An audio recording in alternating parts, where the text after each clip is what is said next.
수요예배에 우리에게 주신 하나님의 말씀 로마서 16장 21절에서 27절까지입니다. 나의 동역자 디모데와 나의 친척 루기오와 야손과 소시바드가 너희에게 문안하느니라. 이 편지를 기록하는 나 더디오도 주 안에서 너희에게 문안하노라. 나와 온 교회를 돌보아주는 가이오도 너희에게 문안하고 이 성의 재무관 에라스도와 형제 부하도도 너희에게 문안하느니라.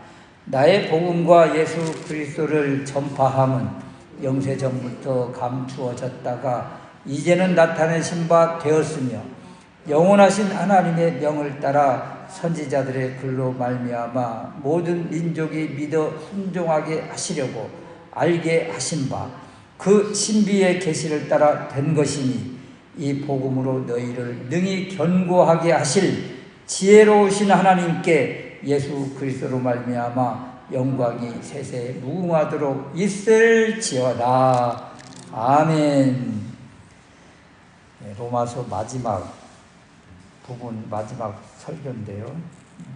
로마서를 언제부터 시작했는가 하면 2026년 1월 첫 주부터 시작을 해서 이제 8월 달에 이렇게 이제 마치게 됐습니다. 이렇게 긴 여정이었고, 또 특별히 로마서가 이렇게 길게 16장까지 있는데 드디어 이제 마지막 마침표를 찍는 모습입니다.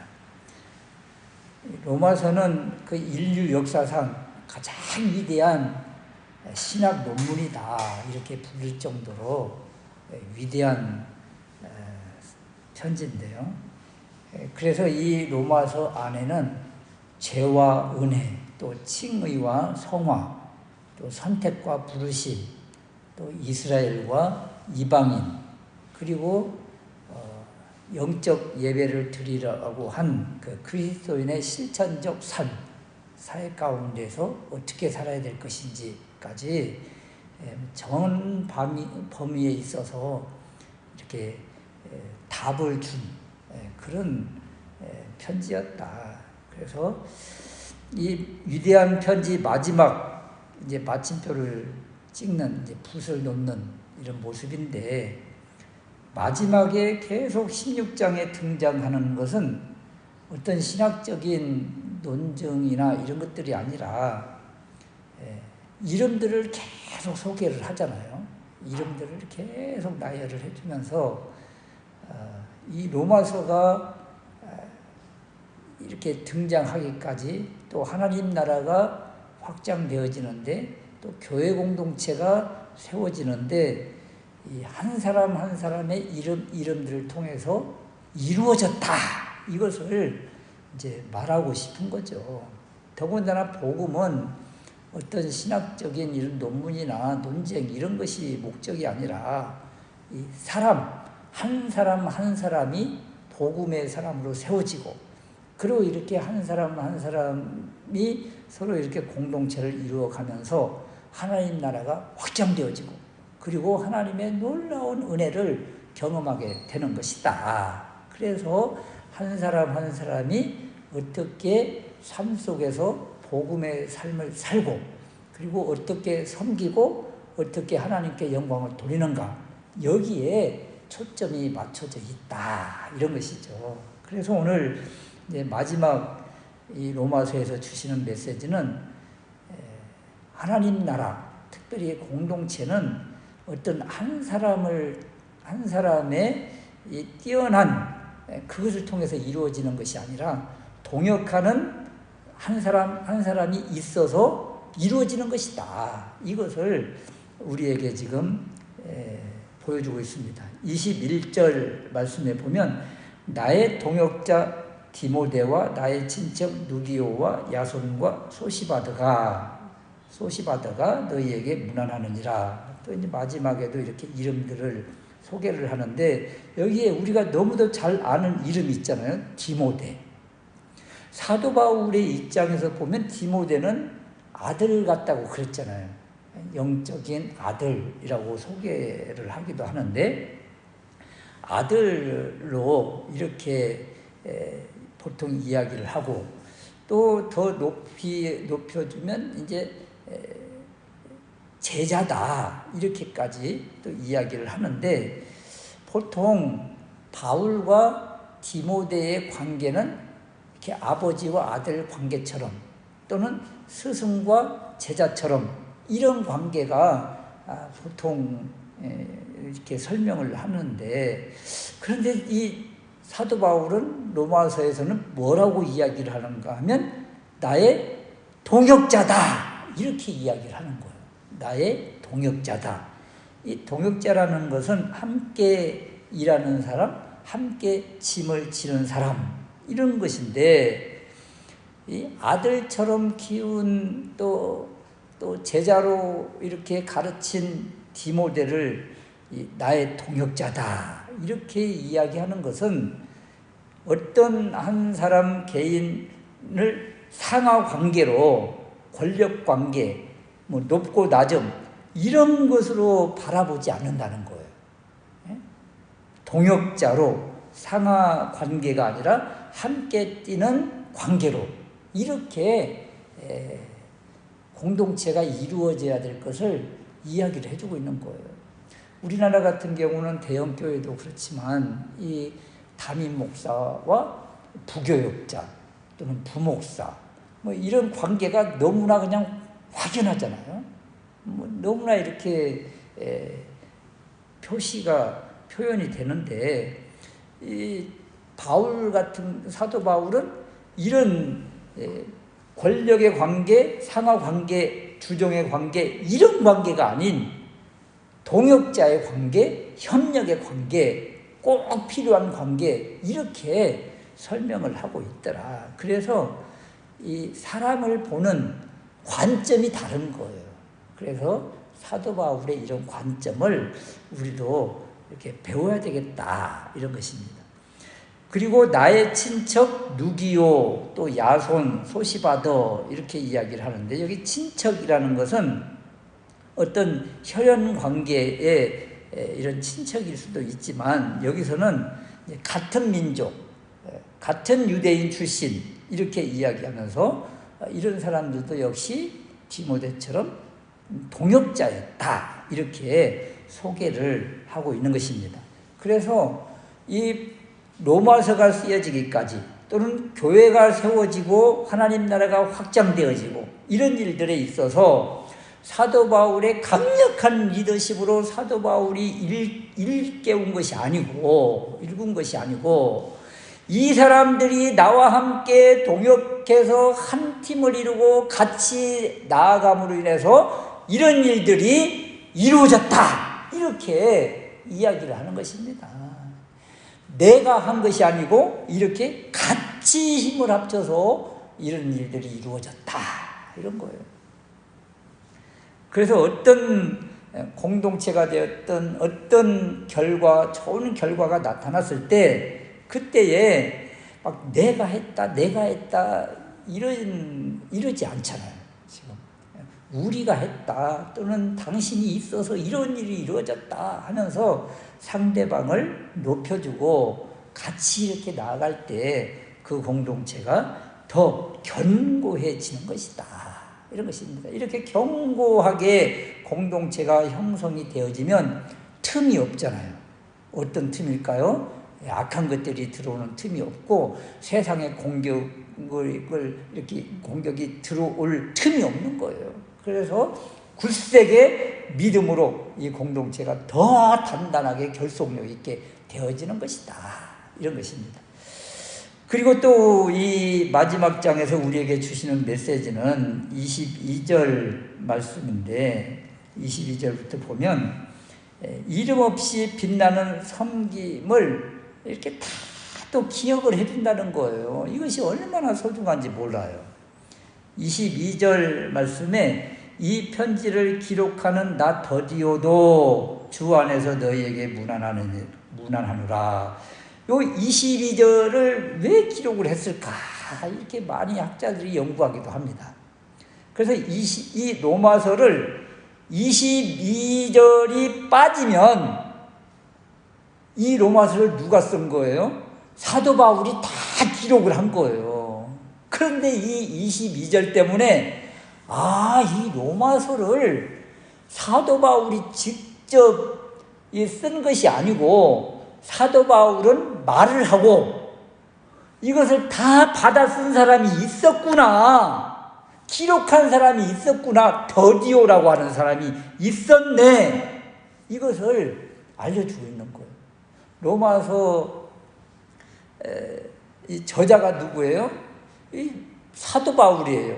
그런데 직접 이렇게 글을 쓰면, 편지를 쓰면서 수고하고 노력하고 그냥 한자 그냥 세밀하게 받아가지고 쓰면서 고생한 사람은 누구예요? 더디오라고 하는 사람이에요. 그런데 여러분, 세상에서는요, 이런 것들이 나타날 때 이렇게 수고한 사람을 애써 삭제를 합니다. 숨깁니다. 그래야 자신이 딱 드러나는 거죠. 여러분, 국회도 그렇고 또 시의회, 도의회, 군의회 이런 이제 의원들이 있는데 어떤 5분 발언, 무슨 발언 이런 거 할 때요, 그분들이 다, 의원들이 다 썼을까요? 대부분은요, 이 비서관들이 다 작성을 해서 가지고 딱 갖다 주면 다 이제 의원들은 읽기만 하는 거예요. 그러니까 비서관들 또는 이 글쓴이들 이런 사람들은요, 다 드러나지가 않아요. 드러나지 않아요.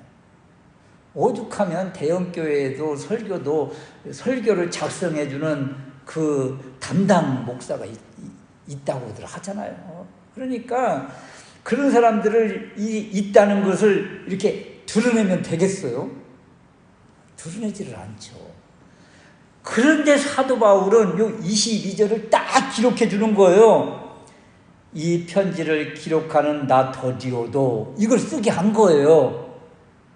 사도 바울의 입을 통해서 이 말이 나왔고, 그리고 성령님이 이걸 기록하는데 감동을 주신 거예요.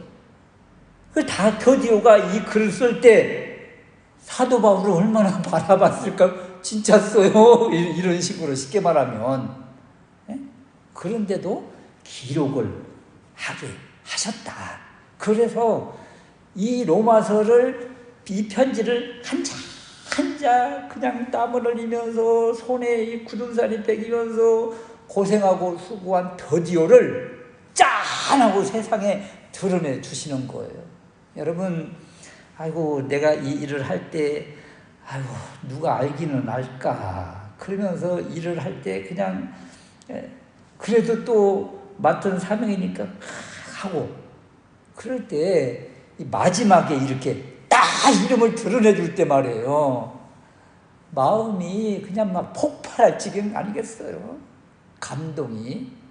그게 바로 하나님이 우리의 수고, 이름 없이 하는 것들, 보이지 않는 자리에서 한 그러한 일들, 주님만 아시면 되지, 이런 마음을 우리가 보통 가지면서 하지만, 그럼에도 불구하고 또 주님이 이렇게 딱 드러내게 하실 때, 그때 또 얼마나 또 감동입니까? 우리가 사람으로부터 칭찬을 받기 위해서 그런 것이 아니라, 세상에 우리 주님이 이걸 다 아시고 기록하고 계시네, 이런 것을 지금 이 22절을 통해서 우리에게 알려주신다. 이건 한 사람의 수고를 그냥 지나치지 않으신다는 거예요. 이건 바울의 이 사랑이기도 하고 또 성령님, 또 하나님의 마음이기도 한 것입니다. 그래서 이걸 또 우리가 기억을 해야 되겠다. 그리고 23절 말씀에 보면 나와 온 교회를 돌보아주는 가이오라는 사람이 나오잖아요. 가이오라는 사람. 이 가이오라는 사람은 나와 온 교회를 돌보아주는 사람이었다. 자기 집을 교회로 이렇게 내놓고 또 그 공동체의 구성원들을 섬긴 사람, 이 가이오라고 하는 이 사람이 있고, 또 에라스도라고 하는 사람이 있잖아요. 이 성의 재무관 에라스도, 그리고 형제 구아도, 이런 사람들은 그 당시 그 시대의 유력자들이에요. 유력자들, 세속의 높은 자리에 있던 사람들. 그러니까 세상의 권력을 가지고 있던 이런 사람들도 이 사도 바울을 통해서 주님을 알고, 그리고 이렇게 사도 바울과 그 공동체를 섬기는, 그리고 자기가 가지고 있는 재정적인 이러한 부분들을 부담을 하면서 이렇게 감당을 한 일꾼들이 있었다. 이들 역시 다 동역자였다고 소개를 하는 것입니다. 그래서 이런 동역하는 사람 한 사람을 통해서 교회가 세워지고, 그리고 이 로마서라고 하는 엄청난 서신도 이렇게 기록이 되어서 오늘날까지 우리에게 전해졌다. 우리의 섬김이 알려지지 않아도 그래서 우리는 낙심할 이유가 없다. 주님이 하시니까. 그리고 주님이 언젠가는 이렇게 드러나게 하실 때가 있다. 이것을 기억하시면서 맡은 사명을 큰 믿음으로 잘 감당했으면 좋겠습니다. 그리고 이제 마지막 우리에게 주시는 메시지는 25절부터 주시는 메시지인데, 나의 복음과 예수 그리스도를 전파함은 영세전부터 감추어졌다가 이제 나타났다. 이제 드러났다. 그런데 이 복음은 예수 그리스도라고 그랬잖아요. 그런데 이 복음, 예수 그리스도 이야기를 하면서 사도 바울은 특별하게 25절 말씀을 주시는 거예요. 이 복음이 누구의 복음이냐? 나의 복음이라고 하는 거예요. 나의 복음. 이런 복음은요, 예수 그리스도를 말해요. 또 하나님 나라를 말해요. 그런데 이 복음이 누구 복음인가? 나의 복음. 좀 어찌 보면 사도 바울이 어떻게 왜 이 복음을 내 복음, 나의 복음이라고 할까? 그랬는데, 여러분, 우리 각자에게는 나의 복음이 있어야 되는 거예요. 나의 복음. 어떤 것인가 하면 내가 주님과의 직접적인 만남과 관계를 통해서 해석되어지는 복음. 이것이 있어야 된다는 것이죠. 누구한테 계속 들은 것만 가지고 고개를 끄덕하고 믿고 그런 것이 아니라, 이렇게 설교가 되어지고 또 성경이 이렇게 선포되어지고 우리가 성경을 읽고 그러면 그냥 피상적인 경우가 너무 많아요. 그런데 어떤 한 구절에서 갑자기 탕 가슴을 치고 떨리게 하고, 이 말씀이 막 살아계신 하나님의 말씀처럼 들려오고, 이럴 때 어느 순간에 기도하다가도 주님과의 딱 인격적인 어떤 교류가 이루어지는 그때, 이것은 그 누구의 그 말에 의해서 주어지는 것이 아니잖아요. 주님이 우리 각자에게 직접적으로 터치하시면서 생각나게 하고 깨닫게 해주신 그런 것들이잖아요. 이런 것들이 바로 나의 복음인 거예요. 나의 복음. 그래서 나의 복음이라는 것이 있어야 된다. 주님과의 인격적인 관계가 있어야 된다. 이것을 이야기하면서 마지막으로 주시는 메시지가 26절 후반절에 보니까, 그 신비의 계시를 따라 된 것이니 이 복음으로 너희를 능히 견고하게 하실 지혜로우신 하나님. 여기 복음으로 우리를 견고하게 하신다. 하나님의 말씀으로 견고하게 하시고 우리 주님이 우리를 견고하게 하신다. 내가 어떤 내 의로 되어지는 것이 아니다. 그러므로 우리는 모든 것들을 다 하나님께 영광 돌릴 수밖에 없다. 이런 것입니다. 내 힘으로, 내 의지로 이 복음과 믿음을 지키려고 하는 것들은요, 어떤 세찬 내가 감당할 수 없는 문제를 만나면 무너져 버리는 것입니다. 그런데 우리를 견고하게 해주시고 붙들어 주실 분이 누구예요? 우리 복음이에요. 우리 주님이고 우리 하나님이십니다.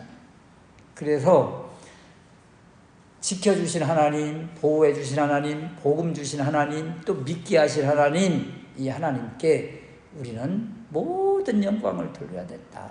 사도 바울이 마지막 복음, 이 로마서 마치는 마지막에 27절 지혜로우신 하나님께 예수 그리스도로 말미암아 영광이 세세 무궁하도록 있을지어다 하면서 하나님께 영광 돌리는 이런 모습을 바라보면서 우리가 어떤 삶 가운데서 어떤 큰 일을 이루고 나서 그 다음에 반드시 해야 될 것이 하나님께 영광. 그럼 우리의 인생 마지막 순간에 호흡이 끝나는 그 순간에 하나님께 영광. 이것이 우리의 신앙 고백이 되어야 되겠다. 로마서 마지막 맺는 그것은 다른 것이 아닙니다. 우리의 삶의 모든 것 하나님께서 도우시고 이끄십니다. 이 모든 것 하나님께 영광, 이걸로 귀결이 되어야 된다. 이렇게 말씀을 주십니다. 나의 복음, 그것은 우리 각자가 고백하는 예수 그리스도이십니다. 이 예수 그리스도를 고백하고 그리고 이렇게 고백할 때 하나님이 우리의 믿음을 견고하게 붙잡아 주실 것이며 우리의 삶의 모든 것에서 이제 하나님께 영광 돌리는 그런 날들이, 그런 것들이 계속 주어질 것입니다. 마지막 순간까지 우리의 삶의 모든 것을 하나님께 영광 돌리는 우리 모두가 될 수 있으시기를 주님의 이름으로 축원합니다. 아멘.